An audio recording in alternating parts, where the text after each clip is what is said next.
दिसायला एवढे सुंदर आहेत तर चवीला तर खूप छान लागतात। अशा पद्धतीने चॉकलेट मोदक बनवण्यासाठी आपल्याला लागणार आहे 2 वाटी खोबरे, 1 वाटी दूध, 1 वाटी मिल्क पावडर, पाऊण वाटी चॉकलेट आणि पाव वाटी साखर। जाड बुडाच्या भांड्यामध्ये खोबरे घालून घ्यायचे आणि छान बारीक गॅसवर भाजून घ्यायचे, चांगले कुरकुरीत करून घ्यायचे।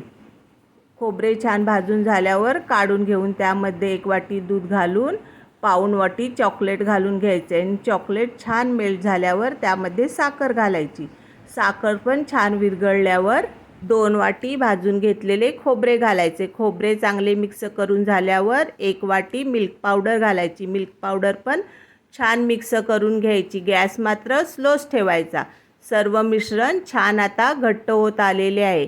बाजूला काढून ठेवून थोडे थंड झाल्यावर बघितल्यावर मस्त असा गोळा तयार होतो।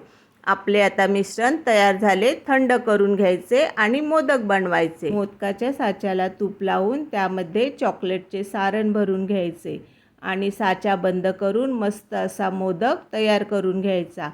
तयार झालाय मस्त असा सुबक आणि दिसायला सुरेख। वाह, किती छान दिसतोय की नाही। हे मोदक छोट्यांना तर आवडलेच पण मोठ्यांना पण खूप आवडले। तर या गणपतीला बनवा। गणपती बाप्पाच्या आवडीचे आणि छोट्या मुलांचे फेवरेट असे चॉकलेट मोदक आहेत की नाही छान।